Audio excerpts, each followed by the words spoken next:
आज के इस वीडियो में सामान्य ज्ञान का 11वां भाग लेके आ रहे हैं जो आपके बेहतरीन किताबों का निचोड़ होगा। यह आपके हाई लेवल एग्जाम के लिए बेहद महत्वपूर्ण वीडियो होगी। अगर आप चाहते हैं इस वीडियो का पीडीएफ डाउनलोड करना या फिर इसे इंग्लिश में पढ़ना तो आपको इस ऐप पे जाना होगा। इस ऐप का लिंक वीडियो के डिस्क्रिप्शन में और पहले कमेंट बॉक्स में मिल जाएगा। इस वीडियो को लाइक करने के साथ चैनल को जरूर सब्सक्राइब करें, उसके बाद बेल आइकन दबाएं, उसमें ऑल सेलेक्ट करें इसी तरह की बेहतरीन वीडियो सबसे पहले पाने के लिए।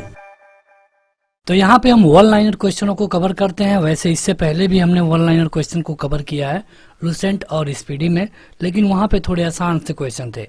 यहाँ पे जो क्वेश्चन है ये थोड़े हार्ड है। यहाँ पे देखिए, यहाँ पे एक अवतरण दिया गया है और पूछा गया है कि यह कब इसको लाया गया था, इस अवतरण को कब लाया गया था, या फिर इसके बारे में कई क्वेश्चन एक साथ पूछे जाते हैं। अवतरण क्या है? हम भारत के लोग भारत को संपूर्ण प्रभुत्व संपन्न समाजवादी पंथ निरपेक्ष लोकतंत्रात्मक गणराज्य बनाने के लिए तथा उसके समस्त नागरिकों को सामाजिक आर्थिक और राजनीतिक न्याय, ये जो पूरा एक प्रस्तावना है संविधान का, ये कब लाया गया था ये पूछा गया है। तो ये लाया गया था 26 नवंबर 1949 को। देखिए यहाँ पे जो एक और इसमें चीज़ है वो भी आपको जानिए। उस दिन कहा गया था, मतलब जो हिंदी महीना के अनुसार जो था ये था मिति मार्ग शीर्ष शुक्ल सप्तमी संवत 2006 विक्रमी। संवत जो था ये था 2006 विक्रमी, और जो डेट था, मतलब जो हम डेट देखते हैं, ये था 26 जनवरी 1949। यह है भारतीय संविधान की उद्देशिका या फिर प्रस्तावना। कई बार परीक्षा में ये भी पूछा गया है कि प्रस्तावना क्या है या फिर उद्देशिका क्या है। तो वही है कि we the people of India, मतलब कि हम भारत के लोग भारत को ऐसा राज्य बनाने की कामना करते हैं। इसमें हम कई तरह के नियम जोड़ते हैं। अगला है कि भारत के संविधान में 3 प्रकार का न्याय, 5 प्रकार की स्वतंत्रता और 2 प्रकार की समानता और 1 प्रकार की भारतीयत्व का उल्लेख किया गया है। कहाँ पे? तो ये किया गया है प्रस्तावना में। भारतीय गणतंत्र की 26/1/1950 को ही सही संवैधानिक वस्तु स्थिति जब संविधान में लागू की गई तो क्या हुआ, मतलब कि जब 26 जनवरी 1950 को क्या हुआ था, तो इससे पहले हमारा देश केवल स्वतंत्र था, लेकिन 26 जनवरी 1950 के बाद ये पूरी तरह से प्रभुत्व संपन्न और लोकतांत्रिक गणराज्य बन गया। संविधान में हमारे राष्ट्र का उल्लेख किस रूप में किया गया है? तो संविधान में कहीं पर भी हिंदुस्तान नहीं लिखा गया है, ये लिखा गया है भारत या फिर इंडिया। भारतीय संविधान की प्रस्तावना के संबंध में सही शब्दों का क्रम बताइए। मतलब उसमें कई शब्द हैं, जैसे कि समाजवादी भी है और सार्वभौमिक भी है। तो सबसे पहले है सार्वभौमिक, समाजवादी, फिर पंथ निरपेक्ष, उसके बाद प्रजातांत्रिक। आगे बढ़ते हैं। तो अगला है कि 42वें संविधान संशोधन के द्वारा प्रस्तावना में जो शब्द जोड़े गए थे वो कौन कौन से हैं? ये बहुत बार पूछा गया है। ये भी पूछा जाता है कि 42वां संविधान संशोधन कब हुआ था? तो ये हुआ था 1976 में। 1976 में इसमें संविधान संशोधन किया गया और इसमें 3 शब्द जोड़े गए। पहला था समाजवादी, दूसरा था पंथ निरपेक्ष और तीसरा था अखंडता। ये क्वेश्चन बहुत बार आपसे पूछा गया है परीक्षाओं में। अगला है कि भारत को धर्मनिरपेक्ष राज्य वर्णित करता है संविधान की प्रस्तावना वह शब्द जो कि 1975 में भारतीय संविधान के प्रस्तावना में सम्मिलित नहीं था। तो देखिए, भारतीय अगर 1975 की बात करें तो अखंडता, समाजवादी और पंथ निरपेक्ष ये तीनों शब्द नहीं थे, लेकिन जब 1976 में संविधान संशोधन किया गया 42वें नंबर का, तो उसमें ये तीनों शब्द जोड़े गए। आप इसका ये नंबर और ये ईयर ये दोनों जरूर याद रखें। भारतीय संविधान की प्रस्तावना में भारत को घोषित किया गया है तो यह एक सार्वभौम, समाजवादी, पंथ निरपेक्ष और प्रजातांत्रिक गणतंत्र होगा। संविधान की उद्देशिका का संबंध, मतलब संविधान की उद्देशिका के बारे में इनमें से कौन से ऑप्शन सही है? परीक्षा में इस तरह पूछा जाता है, लेकिन यहाँ पे जो भी विकल्प दिए गए हैं सारे सही है। ये जो उद्देशिका है ये पंडित नेहरू के द्वारा लाया गया था और इसको ऑब्जेक्टिव प्रस्ताव कहा गया। इसकी प्रकृति न्याय योग्य यानी कि जस्टिकेबल नहीं है। संविधान के विशिष्ट प्रावधानों को यह ओवरराइड नहीं कर सकता है। ये तीनों चीज सही है। भारतीय संविधान की उद्देशिका में संशोधन किया गया था कब? तो ये किया गया था 42वें संविधान संशोधन में। ईयर आप कमेंट करके बताइएगा। अभी हमने पिछले पेज पे बताया है 42वां संविधान संशोधन कब किया गया था, यह आप हमें कमेंट करके बताइए कमेंट बॉक्स में। वह शब्द जो कि 26 नवंबर 1949 को अंगीकृत भारतीय संविधान की प्रस्तावना में सम्मिलित नहीं था। देखिए आप 1949 कहिए या फिर 1975 कहिए, क्योंकि 1976 में परिवर्तन होता है। तो 1976 से पहले कभी भी जो समाजवादी, पंथ निरपेक्ष और अखंडता वाले शब्द नहीं थे, उसको 1976 में जोड़ा गया। भारत के संविधान के आमुख का लक्ष्य उसके सभी नागरिकों के लिए सुनिश्चित करता है क्या चीज? तो देखिए संविधान का लक्ष्य ये है कि सभी व्यक्तियों को सामाजिक और आर्थिक न्याय मिल सके, सभी अपने विचार और सबको अपनी अभिव्यक्ति की स्वतंत्रता हो, अवसर की समानता हो और व्यक्ति की प्रतिष्ठा हो। ये जो भारतीय संविधान है इसका मुख्य लक्ष्य है। भारत एक गणतंत्र है, इसका क्या मतलब है? जैसे आप सुनते हैं कि 15 अगस्त 1947 को हम स्वतंत्र थे, लेकिन 26 जनवरी 1950 को हम गणतंत्र हो गए। तो गणतंत्र का क्या मतलब है? तो गणतंत्र का मतलब ये है कि यहाँ पे जो शासन है ये वंशानुगत नहीं है। मतलब ऐसा नहीं है कि प्रधानमंत्री का बेटा ही प्रधानमंत्री बनेगा या फिर प्रेसिडेंट का बेटा ही प्रेसिडेंट बनेगा। बन भी सकता है, लेकिन इसके लिए उससे चुनाव से गुजरना पड़ेगा। अगर हम राष्ट्रपति की बात करें तो ये आम जनता के द्वारा डायरेक्ट रूप से नहीं चुने जाते हैं, लेकिन प्रधानमंत्री आम जनता के द्वारा डायरेक्ट रूप से चुना जाता है। वैसे देखा जाए तो प्रधानमंत्री का भी चुनाव नहीं होता है। ये भी एक चीज़ क्लियर जान लीजिए कि प्रधानमंत्री का कोई भी चुनाव नहीं होता है। चुनाव जो हम देते हैं वो हम एमपी का देते हैं, मतलब कि सांसद का। और जब जिस व्यक्ति को ये सारे सांसद, इसमें से अधिकतर सांसद जो कि जिनका एक बहुमत है, वो मिलकर के जिस व्यक्ति को इसके लिए मतलब कि इलेक्ट करते हैं, उसे प्रधानमंत्री बनाया जाता है। हाँ, ये जरूरी है कि उनको सांसद होना जरूरी है। अगर वो सांसद नहीं है लोकसभा या फिर राज्यसभा में, तो अगले 6 महीने में उनको सांसद बनना होता है। अगला है कि भारत में लौकिक सार्वभौमिकता है, क्योंकि संविधान की प्रस्तावना शुरू होती है। मतलब कि कहने का ये मतलब है कि संविधान में सबसे ज्यादा पावरफुल किसको बताया गया है? क्या राष्ट्रपति को, प्रधानमंत्री को, सुप्रीम कोर्ट को? तो किसी को नहीं। यहाँ पे संविधान खुद ही सबसे ज्यादा पावरफुल है, क्योंकि यहाँ पे ये सभी भारत के लोगों के द्वारा इसके बारे में कहा जाता है। जैसे आपने प्रस्तावना देखा कि हम भारत के लोग भारत को संपूर्ण प्रभुत्व संपन्न, समाजवादी, पंथ निरपेक्ष, लोकतंत्रात्मक गणराज्य बनाने के लिए तथा उसके समस्त नागरिकों को, ये मतलब एक स्टार्टिंग है।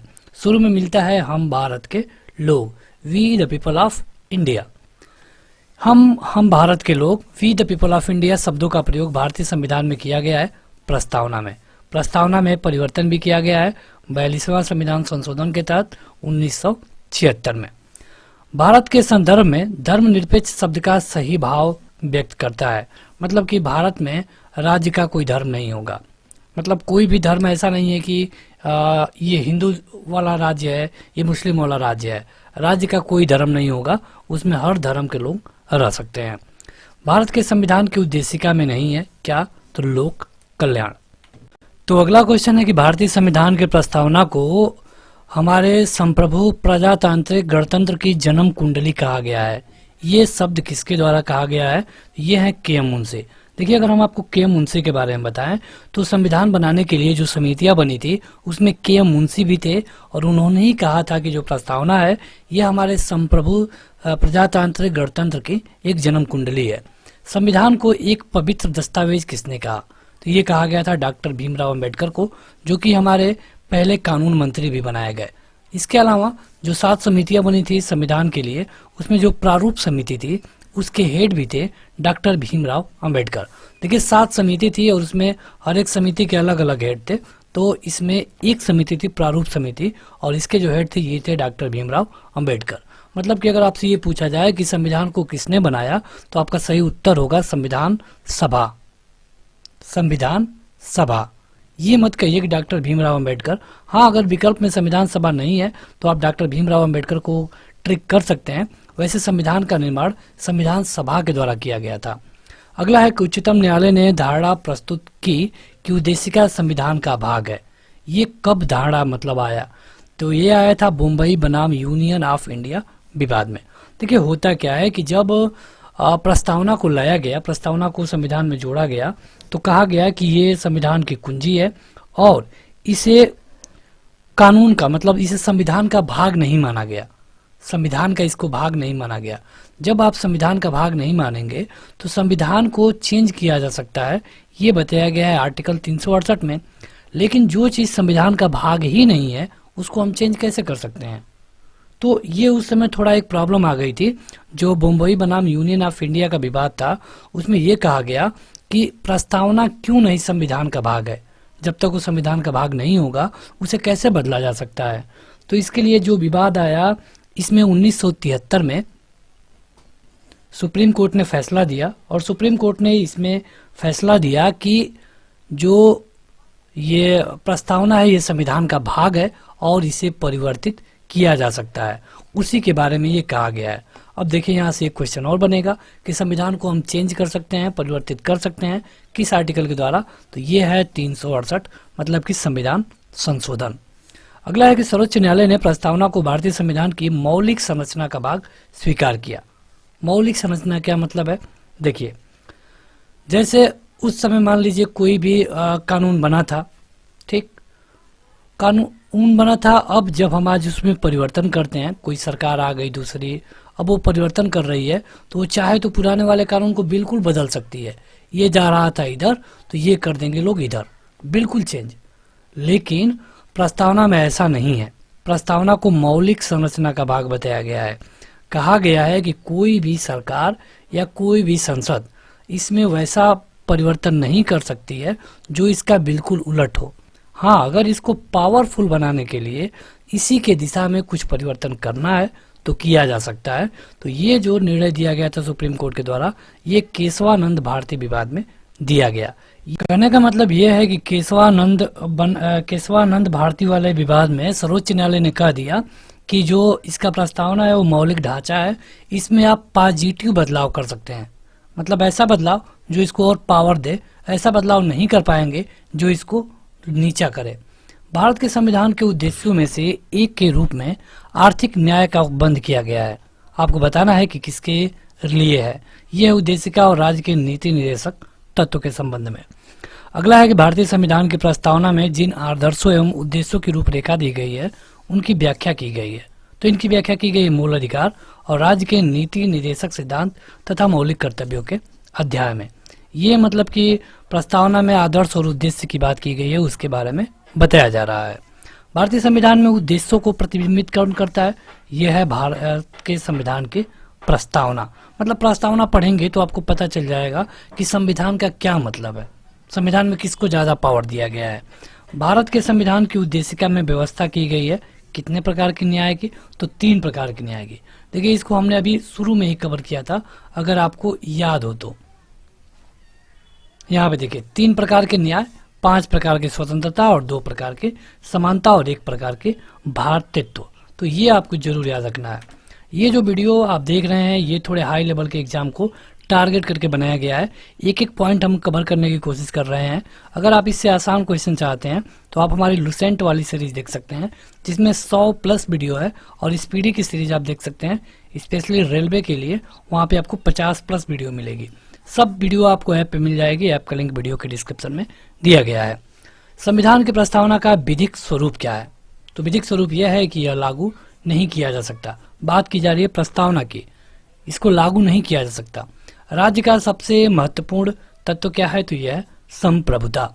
भारतीय संविधान में जिस प्रकार के शासन प्रणाली की व्यवस्था की गई है वो कौन है? तो यह है संसदात्मक। मतलब कि कोई भी चेंजेस करना होगा तो आपको संसद से ही उसे चेंज कर सकते हैं। हालांकि जो अध्यादेश वाला सिस्टम है इसमें राष्ट्रपति सीधे इसको चेंज कर सकता है, लेकिन राष्ट्रपति भी तो संसद का हिस्सा होता है, ये आप मत भूलिए। क्योंकि अगर हम बात कर रहे हैं संसद की, तो संसद का मतलब क्या है? लोकसभा, राज्यसभा और राष्ट्रपति। अगला है कि सबसे पहले संसदात्मक सरकार आरंभ की गई थी कहाँ पे? तो ये लिया गया था ब्रिटेन में। और हमारे यहाँ जो सिस्टम आप देखते हैं संसद वाला, ये सेम टू सेम ब्रिटेन का है। भारतीय संविधान की विशेषता क्या है? तो संसदात्मक सरकार, संघात्मक सरकार तथा स्वतंत्र न्यायपालिका। मतलब यहाँ पे संसद वाली सरकार है। संघनात्मक मतलब कि एक सेंट्रल गवर्नमेंट होती है, और यहाँ पे जो न्यायपालिका है वो पूरी तरह से स्वतंत्र है। आगे बढ़ते हैं तो अगला है कि भारत में संसदीय प्रणाली सरकार है संसदीय प्रणाली की, क्यों? तो देखिए संसदीय प्रणाली का क्या मतलब है। यहाँ पे लोकसभा के प्रति जो भी मंत्रिपरिषद होते हैं सभी उत्तरदायी होते हैं, चाहे वो व्यक्ति मतलब कि राज्यसभा से ही चुन करके क्यों ना आया हो, अगर वो मंत्री में है तो उसे लोकसभा का उत्तर देना होगा। वैसे अगर आप मंत्रिमंडल की बात करें तो कोई भी मंत्री किसी भी सदन में जैसे कि लोकसभा या राज्यसभा में जाकर के जवाब दे सकता है। अगला है कि भारत के संदर्भ में संसदीय शासन प्रणाली में निम्न सिद्धांत संस्थागत रूप से निहित है। मंत्रिमंडल के सदस्य संसद के सदस्य होते हैं, बिल्कुल सही, मतलब कि वही व्यक्ति मंत्री बनेगा जो कि संसद से होगा। अगर नहीं है और आपने मंत्री बना दिया तो अगले 6 महीने के अंदर उसको लोकसभा या फिर राज्यसभा का मेंबर होना जरूरी होगा। जब तक मंत्रियों को संसद या लोकसभा का विश्वास प्राप्त रहता है तब तक ही वो अपने पद पे बने रहते हैं। बिल्कुल सही है, ये दोनों यहाँ पे जो दिया गया है दोनों सही है। संसदनात्मक शासन व्यवस्था में क्या होता है, मतलब कि कार्यपालिका पे जो नियंत्रण होता है ये होता है विधायिका का, मतलब कि आप सांसद कहिए या फिर विधायक कहिए। अगर स्टेट में हम बात करेंगे तो विधायक कहेंगे, संसद में हम बात करेंगे तो मतलब केंद्र में हम बात करेंगे तो सांसद कहेंगे। अगला है कि राष्ट्रपति पद्धति में समस्त कार्यपालिका की शक्तियां निहित होती हैं, मतलब कि जब राष्ट्रपति शासन लग जाता है तो पूरी शक्तियां राष्ट्रपति पे निहित हो जाती है। हालांकि इसमें भी कई सारे अपवाद है, जैसे कि अगर किसी स्टेट की हम बात करें वहाँ पे 356 लग गया, जिसको हम आपातकाल बोलते हैं, राष्ट्रीय आपातकाल, यानी कि यहाँ पे राष्ट्रपति शासन लगा दिया जाता है तो सारा पावर राष्ट्रपति को तो मिलता है लेकिन राष्ट्रपति अपने मन से कुछ नहीं कर पाएंगे। ये जो भी करेंगे ये सेंट्रल गवर्नमेंट के विचार पे ही करेंगे।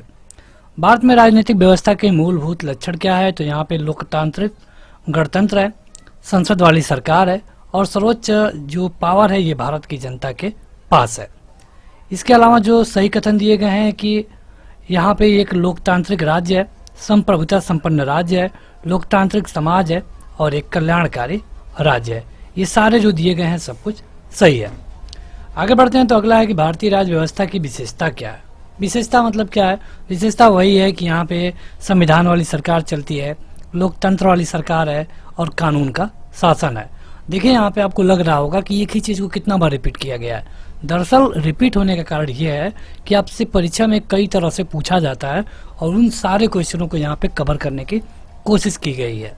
विधि और स्वाधीनता के बीच सबसे उपयुक्त संबंध को कौन सा प्रतिबिंबित करता है, तो यह है कि यह एक विधि नहीं है तो स्वाधीनता भी नहीं है।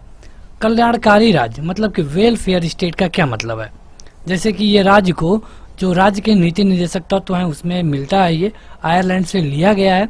तो यहाँ पे क्या है कि अधिकतम संख्या में अधिकतम कल्याण योजनाएं राज्य सरकार को चलानी होती है। देखिए जो चीज़ जहाँ से लिया गया है उसको जरूर जान लीजिए। जैसे कि अगर हम अमेरिका की बात कर लें तो अमेरिका से क्या क्या लिया गया है, सबसे पहले मौलिक अधिकार, इसके अलावा प्रस्तावना, इसके अलावा न्यायिक पुनर्वलोकन, मतलब कि किसी भी कानून का उसको फिर से चेक करने की क्षमता है सुप्रीम कोर्ट के पास, राष्ट्रपति पर महाभियोग, उपराष्ट्रपति तथा सुप्रीम कोर्ट के न्यायालय के जो भी जज हैं उनको हटाने की प्रक्रिया, हमने ये सब लिया है कहाँ से, अमेरिका से। अगर हम बात करें ब्रिटेन की तो ब्रिटेन से हमने क्या लिया है, तो ब्रिटेन से हमने संसद वाला सिस्टम लिया है, मंत्रिमंडल वाला सिस्टम लिया है और इसके अलावा नागरिकता वाला सिस्टम भी हमने ब्रिटेन से ही लिया है। बात करें अगर हम आयरलैंड की तो आयरलैंड से लिया गया है राज्य के नीति निर्देशक तत्व, तो इसी के बारे में हम यहाँ पे बात कर रहे थे। चलिए आगे बढ़ते हैं, लेकिन एक क्वेश्चन आप बताइएगा, आपातकाल हमने कहाँ से लिया है, आपातकाल को हमने कहाँ से लिया है ये आप बताइए कमेंट करके। अगला है कि भारतीय संविधान दर्शन है कल्याणकारी राज्य, समाजवादी राज्य और राजनीतिक समानता का। भारत में राजनीतिक सत्ता का प्रमुख स्रोत क्या है, तो जनता, मतलब कि जनता पावरफुल है, जैसे कि प्रस्तावना में बताया गया है, हम भारत के लोग। आगे बढ़ते हैं तो अगला है कि अध्यक्षात्मक शासन प्रणाली का आधारभूत क्या है, मतलब कि इसका क्या मतलब है, तो जहाँ पे एक ही कार्यपालिका होती है उसको हम अध्यक्षात्मक शासन प्रणाली बोलते हैं। भारत में प्रजातंत्र इस तथ्य पर आधारित है कि जनता को सरकार चुनने तथा बदलने का अधिकार है, मतलब कि यहाँ पे प्रजातंत्र है, इसका ये मतलब है कि प्रजा चाहे तो जिसको सीएम पीएम या फिर जो भी बना सकती है। भारत का संविधान परिसंघीय विनिर्धारित होता है। परिसंघीय मतलब क्या है, देखिए अगर आप भारत को देखेंगे तो ये पूरा इंडिया है, अगर मतलब इंडिया के एरिया को देख लें, यहाँ पे एक प्रधानमंत्री जी होते हैं, लेकिन इसी इंडिया में आपको जगह जगह स्टेट मिलते हैं, हर जगह स्टेट है, बिना स्टेट का कोई एरिया ही नहीं है। तो यहाँ पर भी एक सीएम है। अब इनको भी पावर है, इनको भी पावर है, लेकिन ज़्यादा पावर किसको है? तो पीएम को है। ये सिस्टम कहाँ से लिया गया है? तो कनाडा से लिया गया है। तो ये है परिसंघीय विनिर्धारण का मतलब। केंद्र और राज्य के बीच में शक्तियों का विवरण जो दिया गया है यह है परिसंघीय। अगला है कि भारतीय संविधान कैसा है? थोड़ा कठोर है और थोड़ा लचीला है। भारत के संविधान का संघीय लक्षण कैसा है? तो यहाँ पे केंद्र और राज्यों के बीच शक्ति का बंटवारा हुआ है पूर्ण रूप से। मतलब बता दिया गया है कि कौन कौन से एरिया पे सीएम का कब्जा रहेगा और कौन कौन से एरिया पे पीएम का। आगे बढ़ते हैं तो अगला है कि भारत की संसदीय शासन प्रणाली ब्रिटेन की संसदीय शासन प्रणाली में अंतर क्या है? देखिए हमारे यहाँ है न्यायिक समीक्षा, मतलब कि कोई भी कानून बन गया तो उसको सुप्रीम कोर्ट रिव्यू कर सकता है। विधि के शासन, इसका प्रमुख लक्षण क्या है? तो यहाँ पे शक्तियों का परिसीमन होता है, विधि के समक्ष सभी लोग बराबर होते हैं, स्वतंत्रता और नागरिकता का अधिकार होता है। भारत के संविधान में एक संघीय प्रणाली का प्रावधान है, ये कथन है और कारण है कि उसने एक बहुत शक्तिशाली केंद्र की रचना की है। देखिए ये अगर बात करें कि भारत के संविधान में एक संघीय प्रणाली है, बिल्कुल है, क्योंकि यहाँ पे एक सेंट्रल गवर्नमेंट होती है, वह एक पावरफुल होती है, बिल्कुल सही है। लेकिन दोनों अलग अलग चीज़ें हैं, मतलब कि कोई किसी के बारे में नहीं बता रहा है। इस तरह के क्वेश्चन आपसे परीक्षा में पूछे जाते हैं, कथन और कारण वाला। अगला है कि भारतीय संविधान की प्रस्तावना में क्या चीज़ नहीं दिया गया है? तो वहाँ पे आर्थिक स्वतंत्रता के बारे में बात नहीं की गई है। वहाँ पे जिस स्वतंत्रता के बारे में बात की गई है यह है राजनीतिक न्याय, अभिव्यक्ति, तो यह है आर्थिक स्वतंत्रता। देखिए आर्थिक के बारे में बात की गई है लेकिन आर्थिक स्वतंत्रता के बारे में बात नहीं की गई है। भारतीय संविधान के प्रस्तावना में क्या नहीं है? तो यह है धार्मिक न्याय। संविधान की प्रस्तावना के बारे में कौन सा कथन सही है? तो देखिए इसमें समाजवादी, पंथ निरपेक्ष ये शब्द 1950 में नहीं थे। इनको कब जोड़ा गया? 1976 में 42वें संविधान संशोधन के द्वारा। अगला है कि संविधान का वह भाग जिसको उसकी आत्मा कहा गया है, यह है उद्देशिका और इसको डॉक्टर भीमराव अम्बेडकर ने कहा था। लिखित संविधान, स्वतंत्र न्यायपालिका और भारतीय संघीय व्यवस्था में से एकात्मक तत्व क्या है? तो यह है राज्यपालों की नियुक्ति और अखिल भारतीय सेवाएं। तो बस आज के इस वीडियो में इतना ही। वीडियो को लाइक करने के साथ अपने दोस्तों में जरूर शेयर करें और अगर आप इस ऐप को डाउनलोड करेंगे तो यहाँ पे जाके आप इसको हिंदी इंग्लिश में दोनों भाषाओं में पढ़ सकते हैं। इसका PDF डाउनलोड कर सकते हैं या फिर कंबाइंड वीडियो को भी देख सकते हैं। इस ऐप का लिंक वीडियो के डिस्क्रिप्शन में मिल जाएगा। आज के इस वीडियो में इतना ही। Thank you.